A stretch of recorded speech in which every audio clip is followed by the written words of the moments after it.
को दोनों जहाँ मिले, गुरु क्या मिले भगवान मिले। ये सत्य है कि गुरु ही ईश्वर है। मन में आ रखा कि गुरु कृपा के बिना जीवन में कुछ भी संभव नहीं,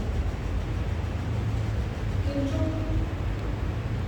जो लक्ष्य सदगुरु ने दिखाया उसे पाने के लिए हमें अपने जीवन में पुरुषार्थ भी करना पड़ता है। प्रयास हमारा कृपा प्रभु है, और जब दोनों का संगम होता है तो अंतर्निहित में परमात्मा से मिलन होता है।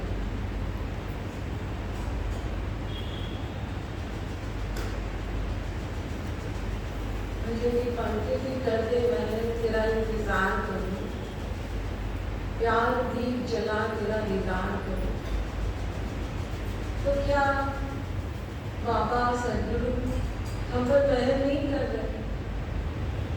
कर रहे। मन में कुछ दिन से ये भाव चल रहा था कि एक ऐसा रिश्ता अपने प्रभु के साथ बंध जाता है। उस रिश्ते की नींव क्या है? तो मन में आया कि प्रेम, विश्वास। कहा सदगुरु ने नहीं, रिश्ते की नींव उपस्थिति है। हम सब सदगुरु कृपा से सत्संग सदन में उत्सव मनाने के लिए, उसके रंग में रंग जाने के लिए, अपने पूर्णता के भाव को पाने के लिए उसकी कृपा से आए। और वो संभव तभी है जब सच्चे मन से उस समय हम वहाँ उपस्थित रहें। देखते हैं ना संसार में, कहीं ट्रैवलिंग में जा रहे हो या घर में भी हो, हमारे पति हमारे साथ हो, किंतु अगर वो हर समय फोन पे ही लगे हुए रहते हैं, हर समय उनका फोन चलता है, तो क्या वो उपस्थित है हमारे लिए वहाँ? नहीं। वो संघ में बैठे हैं किंतु उपस्थित नहीं, क्योंकि वो तो अपने काम में लगे। यही बात बाबा ने, सदगुरु ने समझाई कि हर समय जब उसकी समीपता में हो हम, तो सच्चे मन से उपस्थित रहें। उपस्थित रहेंगे तो जो वो हमें दे रहा है वो हम अपने जीवन में ले पाएंगे और हमारे जीवन का निर्माण होगा। निर्माण उत्सव चल रहे हैं और छठ से ही हमारे उत्सव शुरू हो गए थे।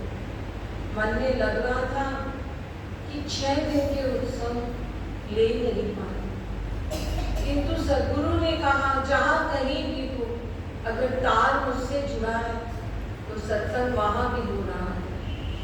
ये बात और है कि कितना समय हम दे पाते हैं, किंतु हमारी यादों में वो बसा है। हर पल, हर क्षण, हर बात हम उससे करते हैं, चाहे कुछ समय भी हो या और कोई कारण हो, हम उससे कहते हैं कि तेरी कृपा है, तेरी कृपा है। अगर हम नाम सुबह शाम नहीं भी ले पाते तो तुम मेरी यादों में तो बसा।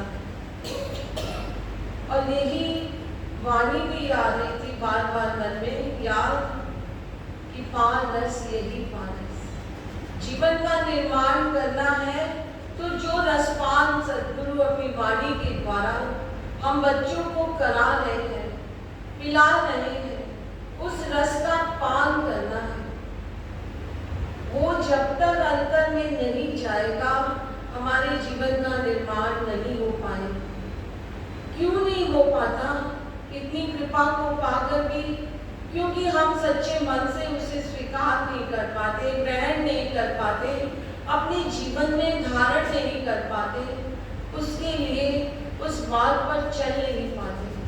और जिन्होंने धारण किया, जिन्होंने उसके अनुसार अपना जीवन बिताया, सब तो हमारे सामने आए माँ के रूप में, भैया के रूप में, मौसी जी के रूप में, जो सामने हम देख रहे हैं जिन्हें उनके जीवन का निर्माण हो रहा है। और निर्माण से निर्माण की यात्रा भी शुरू हो रही है। और धीरे धीरे हम अब स्वर्णिम निर्माण उत्सव मनाएंगे तो स्व के भाव को पाएंगे, जब तभी हमारे जीवन में स्वर्णिम अवसर आया है तो स्व का निर्माण होगा, स्वर्ण के सदृश होंगे।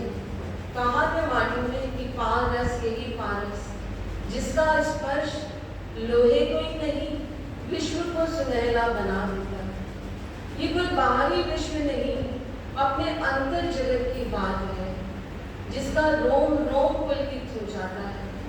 हम बोलते सुना पढ़ा कि कर्ण के द्वारा ही संसार का जहर अंदर जाता है, तो कानों के द्वारा ही सद्गुरु की वाणी हमारे जीवन में अमृत का रस घोल देती है। तो रोम रोम हमारे जो है कर्ण द्वार बन जाए, और उससे जब हम रसपान करेंगे तो हमारा रूप भी अलौकिक ही होगा। हमें उन बातों को लेना, अपने आत्म भाव को पाना है, अपने आप को पाना है, अपने आप को जानना है। यही प्रार्थना है बाबा से कि बाबा बहुत समय निकल गया, अब तो जीवन का निर्माण हो, जीवन तुम्हारे पथ पर अग्रसर हो, हर समय तुम्हारे लिए तुम्हारा गुणगान गाने के लिए कहूँ तो मन में आ रहा था कि गीत क्यों गा रहे हो, बल तो स्वयं अपना गीत गा रहा है।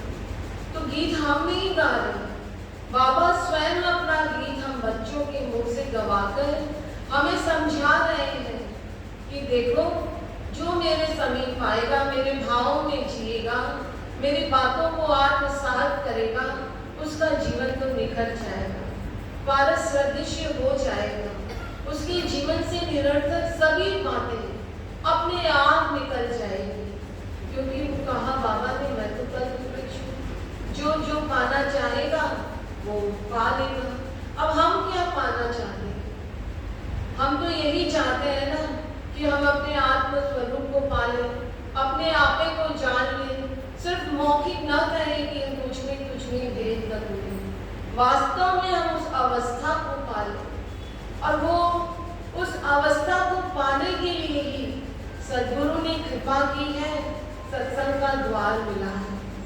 अब अपनी कृपा हमें करनी है, शायद अपनी कृपा में ही कुछ कमी रह जाती है, तभी हम उस चीज को पाने में ये सोचते हैं कि भाई बहुत शोर है, बहुत व्यस्त है जीवन, समय निकलता ही नहीं, शरीर थक जाता है। ऐसा नहीं है, समय मिलता है, किंतु कब? प्रभात में। जब जीवन में प्रभात हो जाती है तो हमें नींद कहाँ आती है? हम अपने समय का सदुपयोग उस बेला में करते हैं जहाँ एकदम शांति का भाव, शांत वातावरण, कोई और नहीं, सिर्फ प्रभु और उसकी बातें, उसी की याद, उसी की गीत, उसी का स्मरण और जीवन में गदगद भाव। ये हमें मन में एक बेचैनी का भाव कि प्रभु तुझे पाना है, समय व्यतीत होता जा रहा है, हम तो समय दे नहीं पा रहे, किंतु कहा कि सब मैं उस प्रभु में लीन हो जाऊं। वो प्रभु जो हमें तल्लीन अवस्था में ले जाना चाहता है कि तल्लीन अवस्था में ही सब कुछ पाया, प्रभु पाए, भक्त पाए, आनंद पाया। और जब कोई भी अवस्था जीवन में ऐसी ना हो कि ये संसार है और ये सत्संग का द्वार है, बस एक लगन हो मन में, एक प्यास हो मन में कि बाबा बस सुन रहे थे ना भजन, ऐसे ही लगने लगे, मन में प्यार का भाव जगे। ये प्रेम जो है ना, यही सब कुछ है। और सद्गुरु ने तो वाणी में भी कहा कि तेरा धर्म क्या प्यार, तेरी भाषा क्या प्यार, तेरा कर्म क्या प्यार, तुमने जाना जीवन का सार, बस प्रेम जिसके जीवन में आ गया उसने परमात्मा को पा लिया है, क्योंकि प्रेम परमात्मा का दूसरा रूप है। खुद को देखना है कि कितना मेरा मन निर्मल हुआ है, निश्चल हुआ है, कितना स्वच्छ हुआ है और शुद्ध हुआ है। मन में कोई भी किसी के प्रति भी वैर भावना न हो, कोई द्वेष की भावना न हो, कोई ईर्ष्या न हो। अपना मन हम स्वयं ही देख सकते हैं। और जब हमारा मन इतना निर्मल स्वच्छ होगा तो कहा बाबा ने कि सड़क पर आईना लगा है और आते जाते लोगों की परछाई पड़ती है उसमें, तो हमारे निर्मल मन में भी विचारों के रेले ऐसे ही आएंगे जाएंगे। हम उनसे दृष्टा भाव से देखना सीख जाएंगे और जो हमारे योग्य होते हैं, जो अच्छे हैं, जो उच्च भाव के हैं, हम अपने जीवन को उसमें ले जाना चाहते हैं, बनाना चाहते हैं। और जो लगता है कि ये तो विचार है, यूं ही आएंगे और जाएंगे, तो उन्हें खेल उनको देखते हैं, उनके खेल को देखते हैं, शुद्ध नहीं होते, बस देखकर आनंद लेते हैं। दृष्टा भाव जागना चाहिए। भैया ने कहा ना कि टीम खेल रही है, चाहे वो इंडिया हो या पाकिस्तान हो, हमारा दृष्टा भाव जाग गया तो हम खेल का आनंद लेते हैं। हम ये नहीं देखते कि हमारे खिलाड़ी ने ज़्यादा अच्छा खेला या उसने, हमें तो आनंद लेना है, रस लेना है। तो बस सद्गुरु के दरबार में आकर भी हमें सब चीज़ों से परे हो जाना है। हमें क्या मौका मिला, क्या अवसर मिला, हम कुछ कर पाए या न कर पाए, अरे हम उसके दर पर आ गए, उसकी शरण में आ गए। हम बस वो शरणागति के भाव को पाना चाहते हैं जो प्रेम से शुरू होती है और अंदर में उत्साह और उमंग को भरकर कब उस जल का रूप धारण कर लेती है। भाव जल का एक धारा बनकर बहने लग जाती है जीवन में और इतना उत्साह होता है उसके जीवन में, प्रेम और भाव की तरंगे उठती है उसके जीवन में कि एक दिन वो आनंद समुद्र में ही समा जाती है, अपने उस रूप को पा जाती है। किंतु तब जब अपने अस्तित्व को मिटा देती है, जब मैं को छोड़ सच्ची मैं से जुड़ जाती है। हमें भी अब उस सच्ची मैं का ही पता पाना है कि जो अंतर मन अगर सुनेगा तो वो परमात्मा ही सुन रहा है और कोई नहीं सुन रहा है। आज सुबह वाणी खुली तो आया कि आ मेरे देश, यही आदेश, स्वदेश की ओर चल, वही अपना देश है। अपने अंतर प्रदेश में ही उस स्व के भाव को पाना है और उसी में अपने जीवन को रंग कर आनंद के साथ, मस्ती के साथ अपने जीवन को व्यतीत करना है। बहुत छोटा सा है जीवन, संसार में इतनी घटनाएं घटने के बाद भी हम जागृत नहीं हो पाते, हम चेत नहीं पाते, पल का भरोसा नहीं। अभी जो प्लेन क्रैश हुआ तो उसमें ऐसे ही कितने लोग चले गए।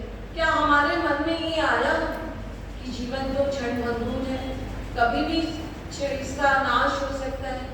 तो नाश होने के पहले जो लक्ष्य निर्धारित कर लिया कि बाबा तू एक, मैं एक, करो ना एकाकार, और ये तभी संभव है जब एक पर हमारा मन टिक जाएगा, जगह जगह जाना छूट जाएगा, मन की भटकन छूट जाएगी, मन में कोई भी कामना, इच्छा, विकार नहीं रहेंगे, तब ना एक लक्ष्य बनेगा, दोनों एकाकार होंगे।